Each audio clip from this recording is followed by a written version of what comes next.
Aujourd'hui,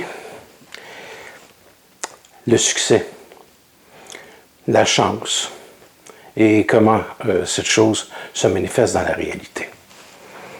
Vous devrez comprendre que la chance, c'est un phénomène énergétique, mais c'est aussi un phénomène d'audace. Et la raison du petit chapeau aujourd'hui, je me rappelle lorsque j'ai réalisé mes toutes premières émissions au cours des années 80, je voulais réaliser une de ces émissions avec mon chapeau. Et le réalisateur m'avait mentionné, tu sais Normand, c'est quelque chose qui ne se fait pas tellement parce que c'est censé être décontracté dans un fauteuil. Et moi, je lui ai répondu, oui, mais c'est l'émission que tout le monde va retenir. Et finalement, ça a lancé mon succès.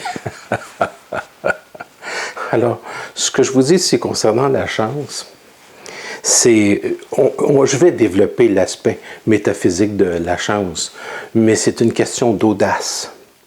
C'est une question de détermination. Ça, c'est clair. La moindre personne qui fait de la motivation va vous mentionner cette chose. La chance, pour moi, c'est une capacité que l'être humain possède à garder sa centricité, c'est-à-dire sa capacité à garder son énergie, sa capacité à garder son... parce que l'énergie permet à un être humain de faire apparaître dans sa réalité ce qu'il désire. Et j'ai remarqué que c'est le même phénomène qui se produit pour les gens qui n'en ont pas de chance, que ça ne fonctionne pas dans leur vie. C'est des gens qui souvent ont une piètre estime d'eux. Les gens qui ont une piètre estime d'eux n'osent pas, manquent d'audace. Puis lorsqu'ils en ont, ce n'est pas nécessairement dans la bonne direction. Donc, c'est une autodétérioration de l'environnement, de l'individu, suite à un comportement psychologique qui finit par passer dans la métaphysique, c'est-à-dire qui finit par se concrétiser dans toute sa réalité. Donc l'audace appartient à des gens qui ont une estime d'eux, qui ont la capacité de faire passer avec leur volonté, à créer avec leur détermination et à réaliser des choses qui sont absolument fantastiques et extraordinaires. Donc, c'est la capacité, la chance, c'est la capacité de garder son énergie, c'est la capacité de garder sa force intérieure. Et c'est la capacité, d'à partir de soi, de la faire passer dans le réel. De la faire passer. Je m'amuse. On ne peut pas vivre sans que ce soit la base. Pour moi, m'amuser, avoir du plaisir, je ne me qualifierais pas d'une personne excentrique, mais d'une personne qui a beaucoup d'audace, d'une personne qui a beaucoup de créativité, au sens de trouver les choses qui permettent de focaliser l'esprit pour changer les événements au-delà de l'espace et du temps. Évidemment, c'est une chose que j'aimerais vous demander pendant que j'y pense. Les vidéos que je réalise, c'est bon de les liker.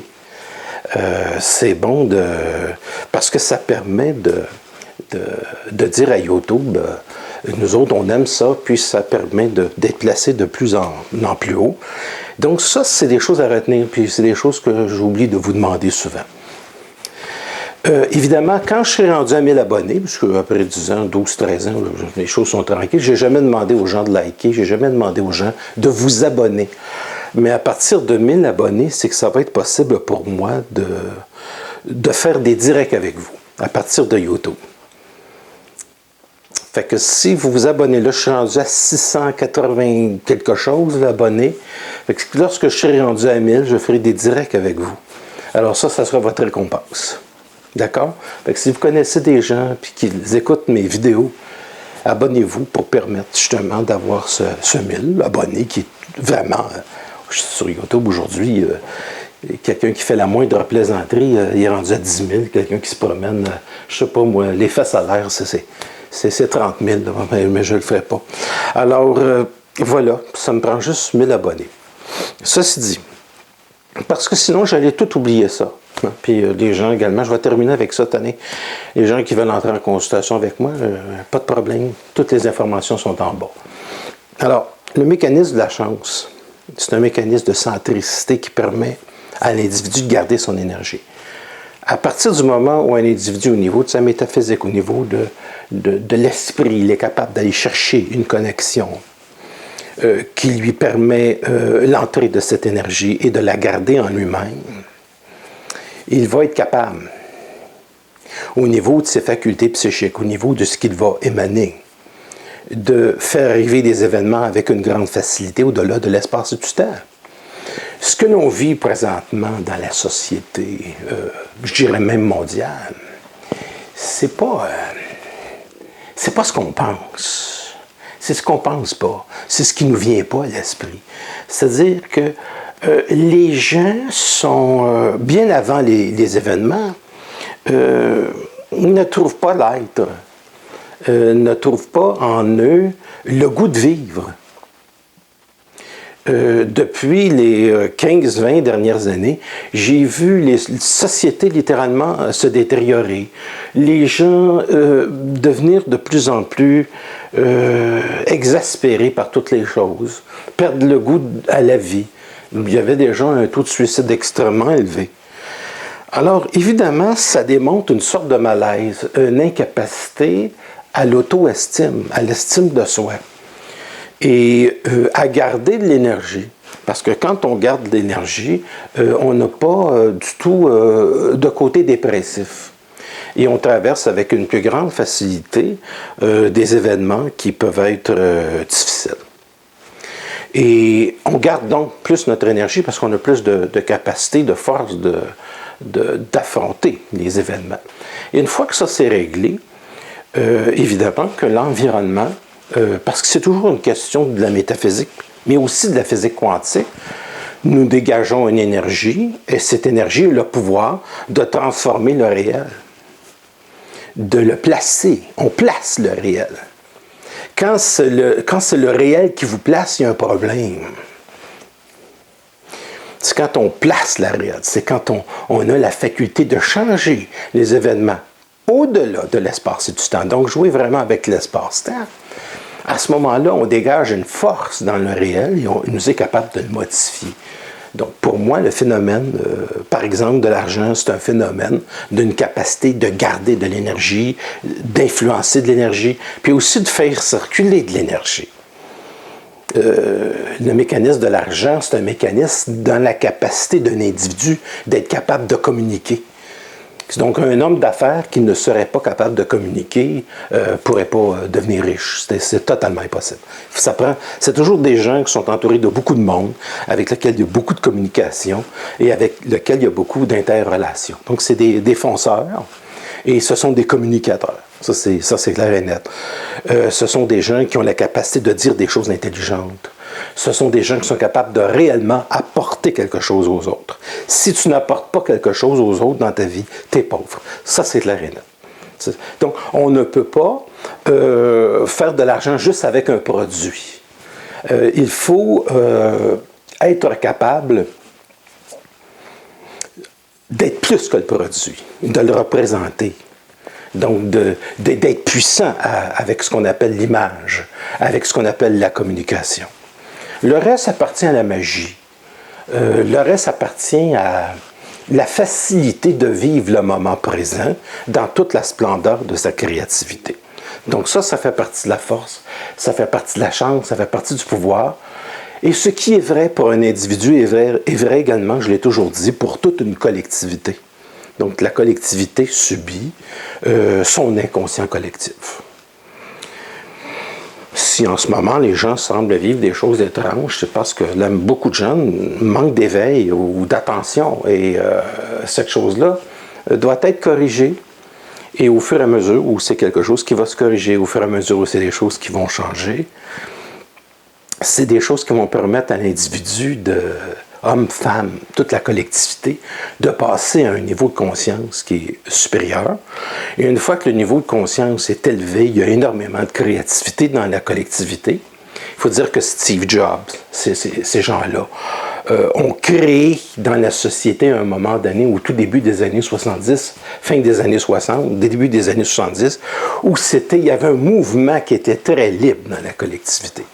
Il y avait un mouvement de changer le monde.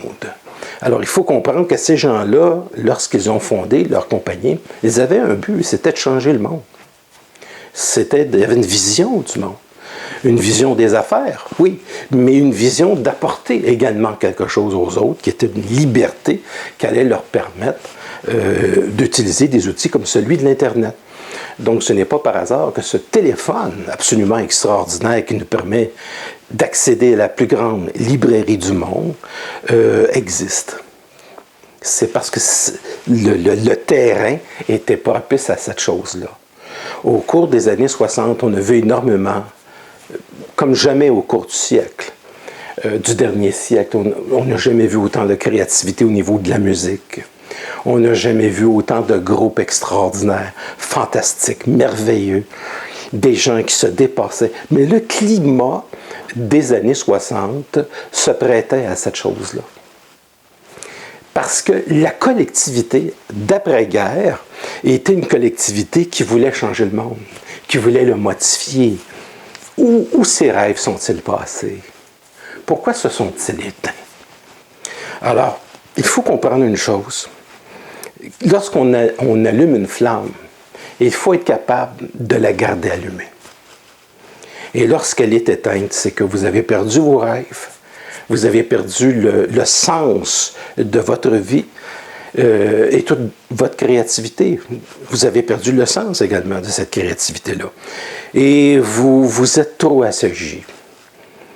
Alors, c'est le temps de rallumer cette flamme-là. Moi, je vous encourage d'allumer cette flamme-là et de faire en sorte que ce n'est pas juste nous et le monde qui est indépendant de nous, mais nous, dans la conscience, dans la conscience, unis au monde pour élever le niveau de la conscience, de la vibration, sans même avoir nécessairement à parler beaucoup. Être suffit parfois énormément pour être capable d'arriver à... Parce que les individus sont extrêmement sensibles. Donc, les gens sont télépathes, ils nous reçoivent. C'est pareil dans tous les domaines, ce que je suis en train de vous dire là. L'être est quelque chose qui émane de soi, mais que le monde reçoit.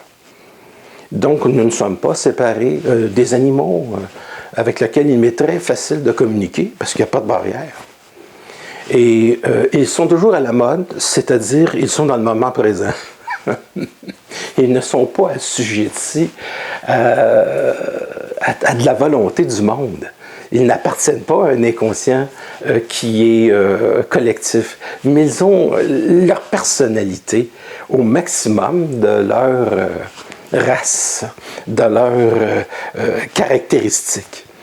Alors, sauf que je tiens à vous dire que tous les animaux possèdent un centre d'énergie qui est très puissant, une intuition qui est très puissante, et même une voyance qui est très puissante, et qui m'est très facile.